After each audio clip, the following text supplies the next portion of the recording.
જે કૌભાંડ આચરવામાં આવ્યું તે અંગે ડોક્ટર રમેશભાઈ ગરવા સાથે ખાસ વાતચીત। કચ્છ યુનિવર્સિટીમાં જે નોન ટીચિંગ બાબતે જે કૌભાંડ અને ભ્રષ્ટાચાર આચરવામાં આવ્યું છે તે બાબતે આપણી સાથે છે ડૉક્ટર રમેશભાઈ ગરવા। શું કહી રહ્યા છે રમેશભાઈ? જે કૌભાંડ થયું યુનિવર્સિટીમાં, તો એ બાબત તમે શું પ્રકાશ પાડશો? કચ્છ યુનિવર્સિટી કૌભાંડનો એક પર્યાય બની ગઈ છે। છાસવારે નાના મોટા કાંઈ ને કાંઈ એવા કૌભાંડો ચાલતા, એમાંય ખાસ કરીને વર્તમાન જે કુલપતિ છે ડૉક્ટર મોહન પટેલ, એના આવ્યા પછી તો જાણે ભ્રષ્ટાચારનો અને આ પ્રકારની ગેરપ્રવૃત્તિનો એક અડ્ડો બની ગયો છે યુનિવર્સિટી। ગત વર્ષે લગભગ ઓક્ટોબર નવેમ્બરની આજુબાજુ કચ્છની અંદર કચ્છ યુનિવર્સિટીમાં નોન ટીચિંગ સ્ટાફ માટેની એક ભરતી પ્રક્રિયા થઈ હતી।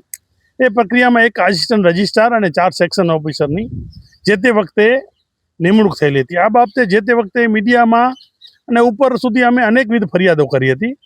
અનેક ફરિયાદો પછી અમારી જે નિયમોને કોરાણે મુકાણા હતા, ગેરરીતિ રિટર્ન પરીક્ષામાં કઈ રીતે ગેરરીતિ, એ તમામ બાબતે પછી અમારી ફરિયાદને અંતે રાજ્ય સરકારે એક તપાસ કમિટી, આમાં ડૉક્ટર રાજેશ મોડની અધ્યક્ષતામાં, વિસનગર કોલેજના પ્રિન્સિપાલ રાજેશ મોડની અધ્યક્ષતામાં એક તપાસ કમિટી આવી હતી 9 જાન્યુઆરી 2025ના।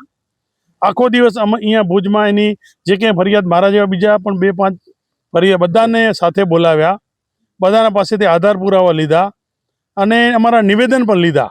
અને પ્રથમ દ્રષ્ટિએ જે તે તપાસની અધિકારીઓ પણ સ્વીકાર્યું કે આમાં મોટા પાયે ગેરરીતિ અને ભ્રષ્ટાચાર થયો છે, નિયમની વિરુદ્ધ આ ભરતી પણ થયેલી છે। પણ ગમે તે કારણસર એ અહેવાલ ઉપર ક્યારે સોંપાણો, શું થયું કંઈ, આજે જાન્યુઆરીથી અત્યારે જુલાઈ પણ પૂરો થવા આવ્યો છે, તો 7 મહિના પછી પણ આ ગતિશીલ ગુજરાતમાં, આ ગતિશીલ સરકારે એ તપાસ અહેવાલનું શું થયું એ હજી સુધી કોઈ સાર્વજનિક કરી નથી શક્યો। વચ્ચે અમને બિનસત્તાવાર સૂત્રોમાંથી એવી પણ માહિતી મળી હતી કે તપાસની કમિટી આખી રાજ્ય સરકારના શિક્ષણ વિભાગના સચિવને આખો અહેવાલ સુપરત કરવામાં આવ્યો હતો, એમાં ભરતીમાં જે તે ગેરરીતિ થઈ છે એનો આખો સવિસ્તાર અહેવાલ આપેલો હતો કે આ ભરતી ખોટી રીતે થયેલી છે ને તાત્કાલિક તમે રદ કરો। પણ ગમે તે કારણસર સત્તામાં બેઠેલા લોકો આ ભરતી પ્રક્રિયા જો રદ થાય તો સરકારનું પણ ખરાબ લાગે અને બીજા લોકલ અહીંયાના જે સ્થાનિક ધારાસભ્ય કક્ષાના એક વ્યક્તિ છે એ અંગત રસ લઈ રહ્યા છે અને એમને ખબર નથી શિક્ષણમાં કૌભાંડમાં એમને શું ગમે છે, અથવા તો શિક્ષણની ગોર ખોદવામાં એ ધારાસભ્યને શું ફાયદો થાય છે એ ખબર નથી। પણ એ ધારાસભ્યની આડોડાઈને કારણે કચ્છના શિક્ષણની ગોર ખોદાઈ રહી છે અને આજે 7 મહિના પછી પણ એનો અહેવાલ આવ્યો નથી।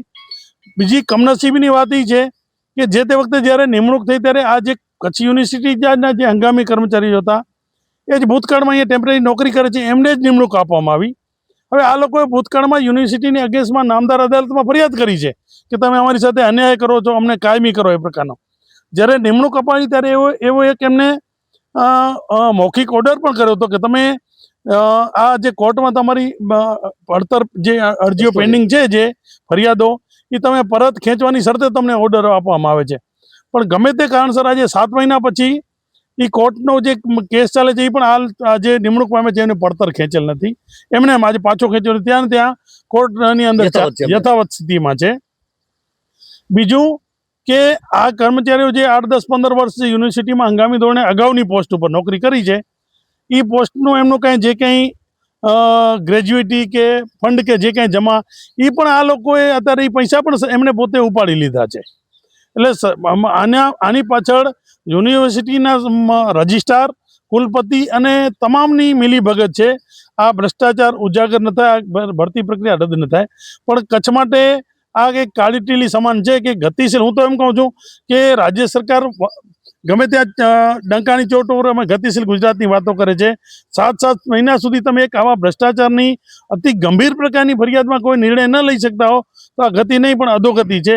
એટલે મેં તો ગઈકાલે પાછું ફરીથી લખ્યું છે અને મને તો બહુ દુઃખ સાથે કહેવું પડે છે કે ગુજરાત રાજ્યના બંધારણીય હોદ્દો ધરાવે છે મહામહિમ રાજ્યપાલને મેં આ પ્રકરણમાં ઓછામાં 8 થી 10 વખત લખ્યું છે, પણ રાજ્યપાલની કાર્યાલય પણ માત્ર ચિઠ્ઠીના ચાકરો એમ અમારી ફરિયાદ રાજ્યપાલ કાર્યાલયમાં પહોંચે એટલે સીધો શિક્ષણ વિભાગમાં લખી નાખે આમાં ઘટતું કરવા, તપાસ કરવા, પછી અમારી ફરિયાદનું ક્યારે રાજ્યપાલ કાર્યાલય ક્યારે એને પૂછ્યું નથી કે તમે આટલી ફરિયાદોમાં શું કર્યું, શિક્ષણ વિભાગને. અને કચ્છના તો જાણે પનોતા પુત્ર હોય એમ છાસવારે કચ્છની અંદર રાજ્યપાલ મહોદય આવે છે અને અહીંયા અનેક નાના મોટા કાર્યક્રમમાં આવતા હોય છે. ત્યારે અમારી આટલી ગંભીર, અમે તો ભૂતકાળમાં એમની પાસેથી સમય પણ માગ્યો છે રાજ્યપાલ મહોદય. હું તો વર્ષોથી શિક્ષણ સાથે સંકળાયેલો છે. ભૂતકાળના રાજ્યપાલો પાસે આપણે સમય માગતા તો આપણે સમય આપતા મળવાનો અને જે કે આપણે પ્રશ્નો સાંભળતા. પણ આ સરકારની અંદર ને વર્તમાન રાજ્યપાલો પણ કઈ પ્રકારની એક બંધારણીય હોદ્દા ઉપર રહેવા છતાં પણ ચોક્કસ પક્ષનો પક્ષપાત કરતા હોય એના કારણે આવા પ્રકરણોમાં કોઈ પણ પ્રકારની કાર્યવાહી કરતા નથી. એટલે ખરેખર આ બંધારણીય હોદ્દા ઉપર બેઠેલા લોકો પણ આ રીતે કોઈ પક્ષ સાથે એની અથવા તો પક્ષની ગુલામી કરશે અથવા તો પક્ષ સાથે એની થયેલું કૌભાંડમાં ચૂપચાપ તમાશો જોયા રાખશે તો આ દેશનું શું થશે? તમને શું લાગતું રમેશભાઈ, ક્યાંક ને ક્યાંક શિક્ષણ વિભાગ છે ત્યાં બહાર ગાંધીનગર બેઠેલું છે તેમને પણ હપ્તા પોતતા લાગે છે એવું નથી લાગતું તમને? ના, આમાં વ્યાપક પ્રમાણમાં ભ્રષ્ટાચાર ચાલે છે અને છેક ઉપરી લેવલ સુધી આની કટકીનો અમુક હિસ્સો ત્યાં ઉપર, એને કારણે તો બધા આંખ આડા કાને. તો હું તમને કહું કે તાજેતરમાં જ નેકની ટીમ આવી હતી બેંગ્લોરમાં, ત્યારે પણ અમે કચ્છના હિતમાં કચ્છને B ગ્રેડ મળે એ માટે અમે બધા એક સારી એક આખી રજૂઆત કરવા માટેનો આખી પ્રોફાઇલ તૈયાર કરીને અમે રજૂઆત કરવા માટે, હું તો એક સેનેટ છું યુનિવર્સિટીનો, અમે માગ્યું. પણ આ કુલપતિએ પોતાના ભોપાડા પાદરા ન થાય એટલે અમને ગેટ ઉપરથી જ અટકાવવામાં, અને સરવાળે કચ્છને એટલું મોટું નુકસાન ગયું છે.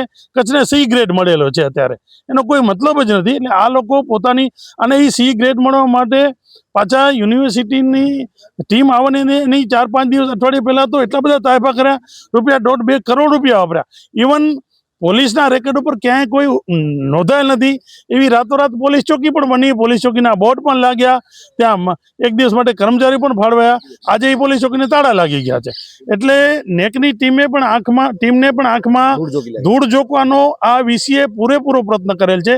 અને વીસીના પારિવારિક રીતે પણ ઘણા બધા ભ્રષ્ટાચારો કચ્છની અંદર થયેલા છે. ને આવનારા દિવસોમાં અમે વીસીની અગેન્સ્ટમાં નામદાર લોકાયુક્તમાં પણ અમે એની અગેન્સ્ટમાં ફરિયાદ કરી છે. અને અમે કચ્છના હિતેશુ તરીકે કચ્છમાં શિક્ષણને આ લોકો જે લોકો ધંધો બનાવી બેઠા છે એમને અમે ક્યારેય બક્ષવાના નથી.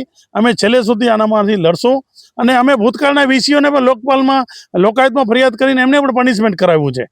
એટલે કોઈ એમ સમજતા હોય કે અમે સરકારને અને ભાજપનાને માનીતા છીએ તો અમને મન ફાવે એવું કરશું તો અમે બચી જશું. આ દુનિયામાં ખોટું આખરે ખોટું છે, એટલે કોઈ બચશે નહીં. અને અમે તો ડંકાની ચોટ ઉપર આવા ખોટાઓને ખુલ્લા પાડીશું અને એમની વિરુદ્ધમાં કાર્યવાહી કરશું. જે રીતે રમેશભાઈ વાત કરી કે આવા ભ્રષ્ટ અધિકારીઓ છે એને ખુલ્લા પાડશું અને એમના વિરુદ્ધ કાર્યવાહી કરશું, તો કાર્યવાહી કરવી જ જોઈએ. કે કચ્છને મોટામાં મોટું નુકસાન થાય છે. કચ્છની પ્રજા ક્યાંક ભોળી પ્રજા છે, કંઈ બોલતી જ નથી. અને આવા બહારથી આવેલા અધિકારીઓ જેમ વિદેશ કમાવા આવે એમ કમાવા કચ્છમાં આવે છે, લાખો કરોડ રૂપિયા લૂંટ મચાવે છે અને બદલી થઈને પાછા નીકળી જાય છે. આ કેટલી યોગ્ય છે?